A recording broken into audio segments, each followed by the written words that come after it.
Bandido! Go Diego! Go Diego! Go Diego! EDSA!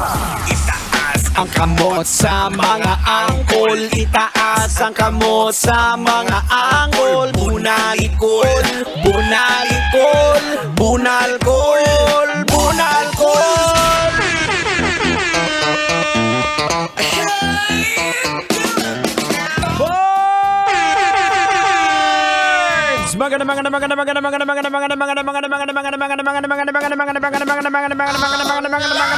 Magandang gabi! Metro and Mega Manila, check your love radio tic-tacs. It is now 32 minutes after 6 o'clock in the evening. Sana po ay okay pa sa alright ang inyong sitwasyon. Kasama niyo pa rin po mga kabisyo. Siyempre, pinangungunahan po yan ng napakahenyo sa lahat. Ala ng iba pa! Henyo! Tender para Diyos pa rin kagdaga ragomo.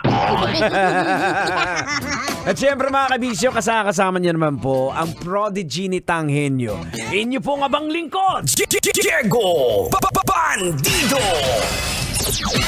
Pag may buhok, hindi po ako yan. Impostor yan. No. Siyempre, kasama pa rin. Hindi kumpleto ang tropang EDSA. Kasama ang makulit at cute na napakahilig sa donut. Walang iba kundi si Duday. Duday, kamusta? Okay lang po, Uncle Diego Bandido. Binabati ko po pala ang lahat po na mga nakikinig po sa atin. Yung mga pasahero po ni Uncle Driver na nakatutok sa atin na pagod po galing sa work. Ingat po kayong lahat. Okay lang po yan kahit mapagod. Isipin nyo na lang po, yung pagod na yan ay para po sa inyong mga family. I love you all po. Ay, ang cute naman ni Duday. Nagre-remind. Oo nga. Okay mga kabisyo, di na natin patatagalin to. Eto pag-usapan na natin to. Dalagang dating ninth wheel sa mga kaibigan. Aba, nauna pang ikasal. Oh no! Pinatunayan ngayon ng isang babaeng mula sa Gapan, Nueva Ecija na hindi daw minamadali pagdating sa pag-ibig Halos 6 na taon siyang ninth wheel. Oh no! Sa mga kaibigan niya pero nauna pa siyang ikasal. Nako, hindi na natin patatagalan to. Tang, logican na natin to. Ay, sige. Logican mo na yan para mahimasmasan. Logika na yan! Logika na yan! Alright mga kabisyo, logican na yan. Anong leksyon ang ating mapupulot? Anong aral ang ating madudukot? Well mga kabisyo, ang paglalagay sa tahimik na magulo o pag-aasawa oo, ay kinakailangan, dapat walang timeline yan Dapat it needs proper person and a proper timing. Kasi marami pong kasal ang failure dahil sa kadalasan, sa mga dahilan ay peer pressure. Yan. Sasabihan ka na, may edad ka na. Ba't di ka pa nag-aasawa?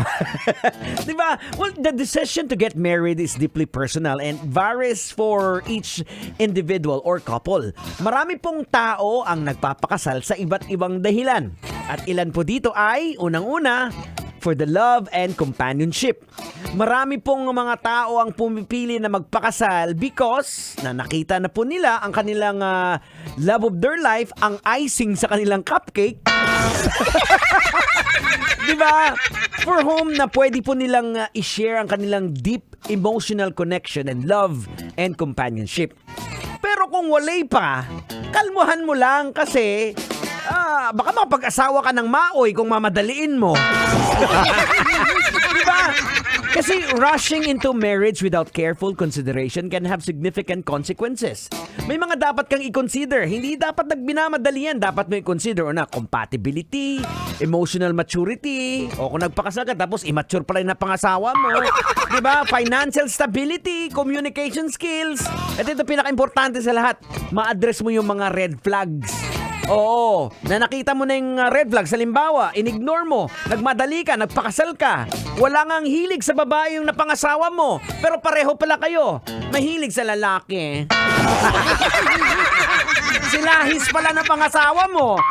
Ending nyo, natulpo. Aragoy! Maluoy ka! Ano? Lakas tama ba? We got 36 minutes after 6 o'clock. This is Metro's number 1 90.7 Love Radio. Tutok na. Pag ganitong tugtugan, pipilitin pa ba kita? Matik na yan. That's very... Alam mo na? 37 after 6 Metro Manila. Good evening. Here's Shakul with Lakas Tama.